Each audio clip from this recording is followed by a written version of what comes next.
Bab 2734. Berkumpul kembali.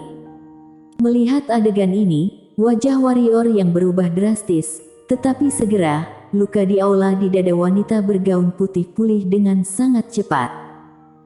Tak jauh, pedang menjalani kebenaran itu tidak menyerang lagi, melainkan hanya melayang diam di sana. Setelah beberapa saat, sebuah suara menembus dari dunia yang jauh melalui lapisan ruang, "Kalau kamu melangkah ke dunia ini lagi, kamu akan mati." Saat suara itu terdengar, pedang menjalani kebenaran tiba-tiba menghilang ke langit berbintang di kejauhan sebagai untaian cahaya pedang. Pada saat ini, wanita bergaun putih memandang warrior yang, "Ada beberapa yang lebih kuat di dunia luar. Aku akan memblokir beberapa untuk kamu, dan sisanya terserah kamu." Setelah berbicara, dia berbalik dan menghilang tidak jauh. Begitu saja, wanita bergaun putih menghilang ke langit berbintang di bawah tatapan warrior yang terdiam sejenak, lalu menoleh ke arah tempat pedang menjalani kebenaran tadi menghilang. Wanita itu tidak membiarkan wanita bergaun putih dan yang lainnya masuk ke alam semesta 3 dimensi. Wajah warrior yang sangat muram. Apa yang dia rencanakan? Apa konspirasi alam semesta 3 dimensi ini? Bingung. Warrior yang berbalik untuk pergi. Pada saat ini, dia berhenti tiba-tiba, lalu berbalik, tidak jauh. Seorang raksasa langit berlari ke arahnya. Melihat raksasa ini, mata warrior yang sedikit menyipit. Tak perlu dikatakan, raksasa ini terbuat dari mata misterius itu. Dan raksasa di hadapannya seharusnya yang diutus untuk menguji cobaan, yang pertama untuk menguji sikap Valen, dan yang kedua untuk menguji kekuatan alam semesta 3 dimensi. Pada saat ini, warrior yang tiba-tiba berjalan menuju raksasa langit, dan pada saat ini, mata raksasa langit juga jatuh pada warrior yang, dan detik berikutnya, tekanan yang kuat langsung bergulir ke arah warrior yang. Tekan orang dengan kekuatan. Namun, momentum ini jatuh pada warrior yang, seperti angin sepoi-sepoi yang bertiup di perbukitan, warrior yang tidak ada apa-apa. Pada saat ini, warrior yang tiba-tiba menghilang di tempat, dan bayangan melintas di lapangan.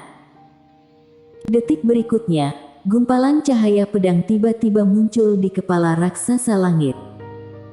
Raksasa langit itu menyapu cahaya pedang dengan tangan kanannya, dan dengan sapuan ini, seluruh ruang terguncang oleh sapuannya. Tak lama kemudian, lengan besar itu menyapu untaian cahaya pedang, namun tidak mampu menghilangkan untaian cahaya pedang. Sebaliknya untaian cahaya pedang itu langsung menebas lengan besar itu hingga putus. Pedang itu meluncur lurus ke bawah, menebas dari atas kepala raksasa itu sampai ke ujung. Di kaki raksasa, warrior yang meletakkan pedangnya dan berbalik untuk pergi. Di belakangnya, tubuh raksasa itu tiba-tiba terpisah. Pembunuhan instan. Setelah beberapa saat, sebuah suara bergema di langit berbintang ini, "Periksa orang ini." Warrior yang kembali ke kota Wanji. Begitu dia kembali ke kota Wanji, Swordy Jian dan yang lainnya menyambutnya.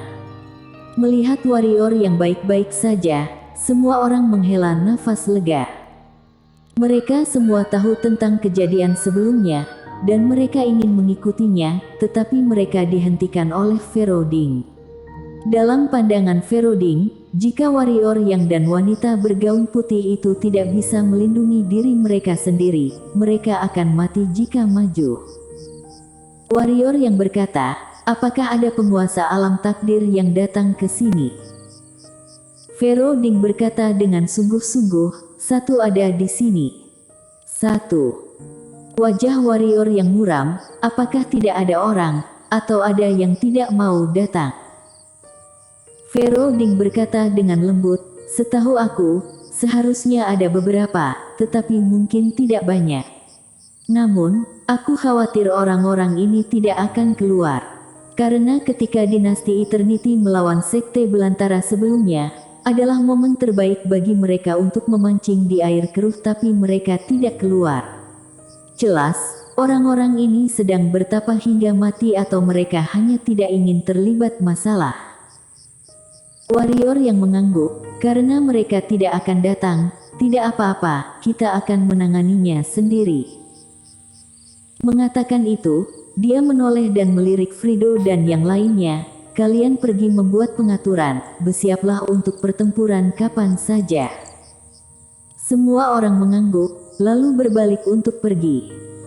Warrior yang mengikuti Fero Ding ke pusat kota. Keduanya menemui Daus Chen, warrior yang berkata, Tetua Chen, tolong percepat formasinya. Sekarang, dia perlu menggunakan semua kekuatan yang tersedia. Daus Chen jelas juga tahu situasi kota Wanji saat ini, dan sedikit mengangguk, aku akan mempercepat, tetapi beberapa orang diperlukan. Selain itu, Fero Ding berkata, aku akan bekerja sama denganmu. Tetua Chen mengangguk, tidak mungkin lebih baik. Warrior yang dan Fero Ding berbalik dan pergi. Dalam perjalanan, warrior yang berkata dengan sungguh-sungguh, bantu aku mencari beberapa orang. Putri-putri istana alam baka, tanya Fero Ding. Warrior yang mengangguk, periksa keberadaan mereka, aku. Omong-omong, dia tiba-tiba berhenti. Karena dia ragu-ragu, dia benar-benar tidak ingin melibatkan mereka. Apa yang terjadi pada kultus jiwa saat itu sudah cukup menyakiti mereka. Fero Ding berkata dengan lembut, aku sudah tahu keberadaan mereka. Warrior yang menoleh untuk melihat Fero Ding tersenyum, mereka menghubungiku. Mereka bilang akan datang, tapi nanti. Warrior yang menggelengkan kepalanya dan tersenyum, hatinya sangat hangat. Fero Ding menambahkan, selain mereka, ada beberapa orang. Hah? Warrior yang memandang Fero Ding dengan rasa ingin tahu, apakah ada orang lain. Fero Ding mengangguk, beberapa teman lama. Mengatakan itu, dia tiba-tiba menoleh untuk melihat ujung langit, seharusnya sudah di sini. Bersenandung. Saat suara Fero Ding terdengar, di luar kota Wanji, serangkaian suara pedang tiba-tiba bergema. Suara pedang. Tak lama, puluhan cahaya pedang masuk ke kota Wanji. Ternyata Fero Ding sudah menjelaskannya, jadi tidak ada yang menghentikan cahaya pedang ini. Setelah beberapa saat, puluhan orang muncul di depan warrior yang. Melihat orang-orang ini, warrior yang tercengang. Murid Sekte Pedang Kuno. Di depan mereka, semua adalah murid Sekte Pedang Kuno, dipimpin oleh Nasue Tetua, Nasman Gu, Yonolu, Yandolu. Mereka yang selamat dari Sekte Pedang Kuno saat itu, ada di sini. Nasman Gu dan yang lainnya membungkuk pada warrior yang, salam ketua sekte. Walaupun orang-orang ini pada dasarnya sudah menjadi ketua sekte, tapi di dalam hati mereka, warrior yang adalah ketua Sekte Pedang Kuno. Di depan murid-muridnya, mereka adalah ketua sekte, tapi di depan warrior yang, mereka adalah murid. Warrior yang menggelengkan kepalanya sedikit, kenapa kalian ke sini? Tetua Sue tersenyum dan berkata, sekarang adalah waktu yang paling berbahaya bagi alam semesta 3 dimensi kita, bagaimana mungkin kami tidak datang pada saat seperti itu? Nasman Gu berkata sambil tersenyum, Tetua Sue benar, meski kekuatan kami tidak sekuat itu, tapi aku yakin kami akan tetap berguna. Warrior yang terkekeh, kalian di sini, bagaimana sekte kalian? Nasman Gu berkata, jangan khawatir tentang ini, kami sudah menjelaskan semuanya. Warrior yang memandang semua orang dan terdiam sejenak, lalu dia berkata dengan serius, jangan khawatir, bagaimana caranya kalian datang, aku akan membiarkan kalian kembali dengan cara yang sama. Nasman Gu tertawa, karena sudah di sini, hidup dan mati telah dikesampingkan. Hati warrior yang cukup rumit, kekuatan orang-orang ini tidak bisa dikatakan lemah. Tetapi dibandingkan dengan musuh yang mereka hadapi sekarang, mereka memang tidak cukup kuat, tetapi mereka semua ada di sini. Mereka tahu mereka mungkin mati, tetapi mereka tetap datang. Bukan untuk keuntungan, hanya untuk perasaan. Entah kenapa, melihat wajah bersemangat para murid sekte pedang kuno di hadapannya, warrior yang merasakan perasaan aneh di hatinya. Kasih sayang. Di dunia ini, tidak hanya cinta keluarga, tetapi juga persahabatan, persaudaraan.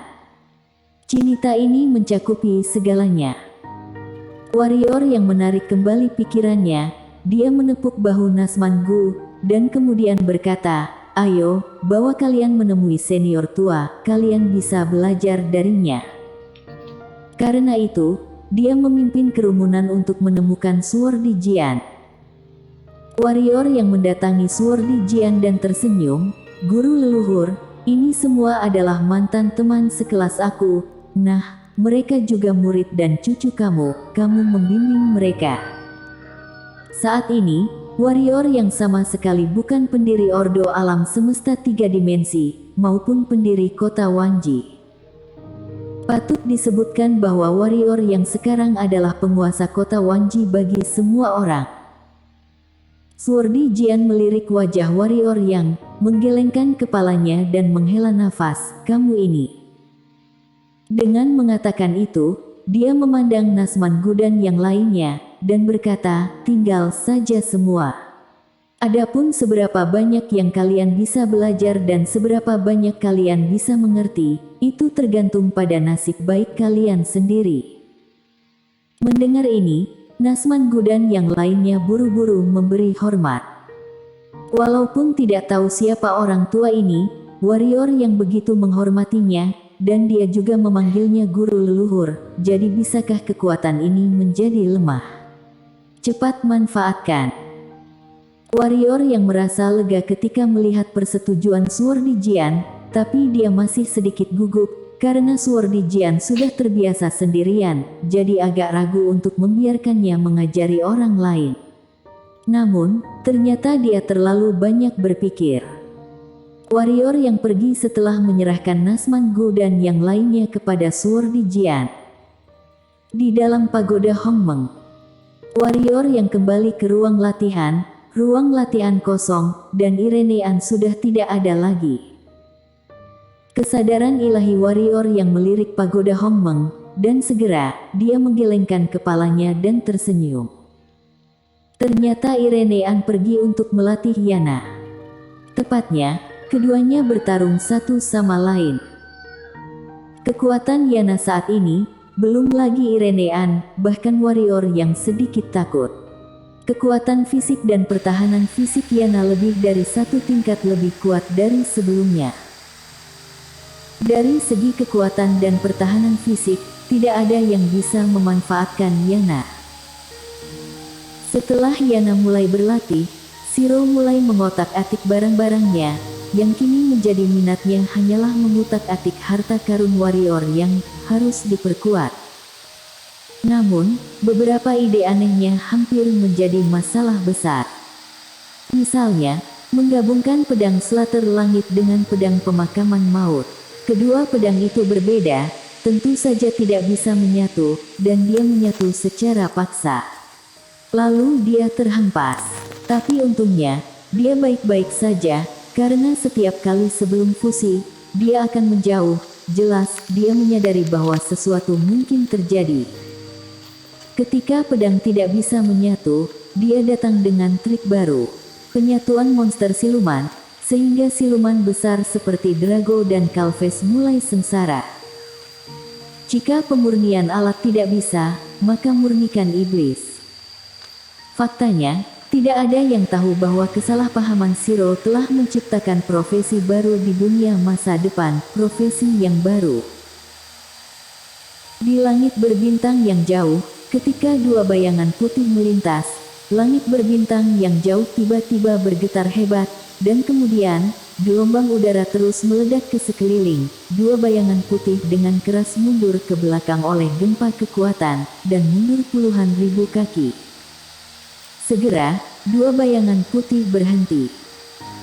Salah satu wanita mungil menyeka darah dari sudut mulutnya, lalu mendongak tidak jauh. "Ella, kita harus hampir sampai." Bersambung.